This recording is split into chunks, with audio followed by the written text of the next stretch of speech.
Blessed day to everyone. I am Alyssa Sendon and welcome again to day 116 of 365 Daily Devotion with Bible Character Edition. And today is March 26, 2026.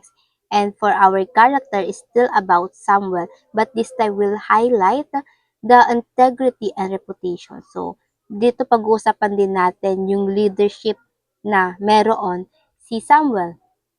And for our scripture for today, ito ay mababasa natin sa 1 Samuel chapter 12. So, in verse 1 to 5, ito nga yung babasahin natin. Ito yung patungkol sa farewell speech niya. So, verse 1, Samuel said to all Israel, I have listened to everything you said to me, and I have set king over you. Verse 2, Now you have a king as your leader. As for me, I am old and gray, and my sons are here with you. I have been your leader from my youth until this day. Verse 3, Here I stand, testify against me in the presence of the Lord and his anointed. Whose ox have I taken? Whose donkey have I taken? Whom have I cheated? Whom have I oppressed?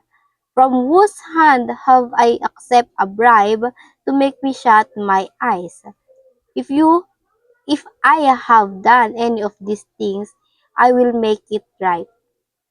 So, napakagandang pagtatapos po nito ng isang position na itong ginawa ni Samuel. Sana ganito rin yung ating government. You have not cheated or oppressed us, they reply. You have not taken anything from anyone's hand. Samuel said to them, The Lord is my witness against you, and also his anointed is witness this day, that you have not found anything in my hand. Now, para naman sa ating mga katuruan from this scripture ay number 1, integrity is built in secret but exposed in public. Integrity, ito yung binubuo natin privately. This is much more important than reputation.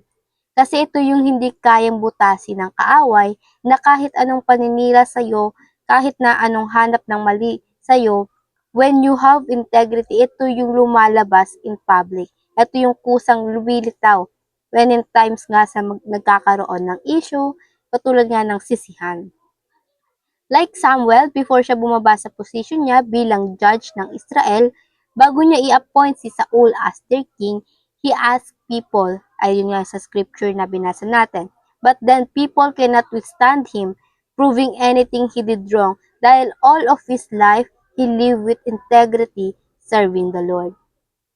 And pangalawa, integrity before God will withstand both public scrutiny and divine judgment. Scrutiny. This means doing what is right will last. God will vindicate you. Ito yung Diyos na magpapatunay sa kung ano yung ginawa mo, even privately. Hindi mo kailangang patunayan at pakita sa public every action and decision you made. Working silently are enough before God. Nakikita na ng Diyos yon. And let your integrity stand when divine judgment comes. And pangatlo, integrity is not perfection. It is consistent repentance and recommitment to God. Having integrity doesn't make you perfect. You are just a human with flaws. But integrity means despite of every flaws, yung mga pagkakamali mo, you keep on repenting, nagsisisi ka, you keep on recommitting yourself to God. Binibigay mo pa rin yung buong buhay mo sa Diyos, inaalay mo pa rin yung buong buhay mo to serve God despite of the flaws you did. Yun nga ay nagre-repent ka, pinagsisisihan mo. And when you sin, naamin mo, and that is integrity as well, not hiding yourself in fake perfection. And now, para naman sa ating application, number 1, lead with the end in mind. Lead with the end in mind. Every leadership doesn't last forever. Hindi to panghabang buhay. Samuel leads for 30 years and through his leadership doesn't make him proud for himself. Hindi siya naging mayabang. He lead like a servant, and you are not being a servant leader, you are not leading people to serve you, but you are leading people whom you serve. Hindi ito yung magiging leader ka para pagsilbihan ka ng ibang tao, but magiging leader ka para ikaw ang magsisilbi sa mga tao. And that's what Jesus did.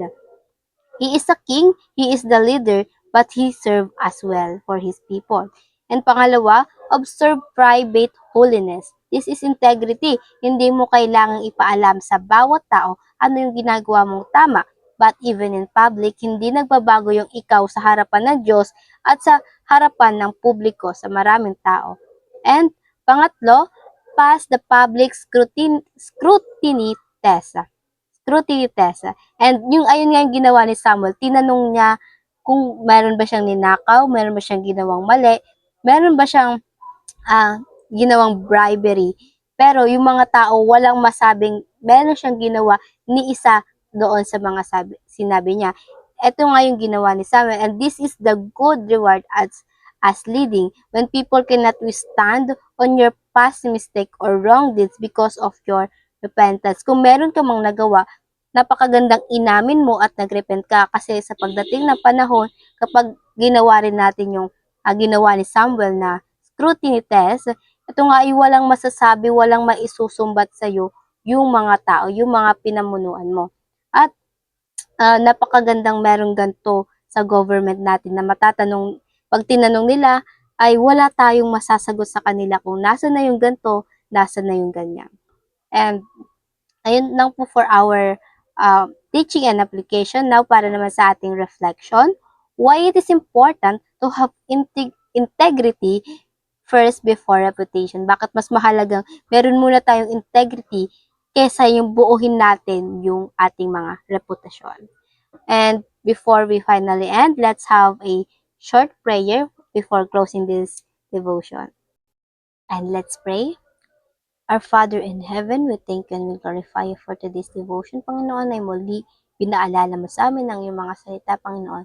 Panginoon, pagdating sa integrity, Lord God, alam namin, Panginoon, na ito ay napakaganda, Panginoon, lalo na kung kami ay haharap sa inyo, Panginoon, sapagkat wala naman po kaming maitatago sa inyong harapan, Panginoon, sa inyong pag-unawa, Panginoon.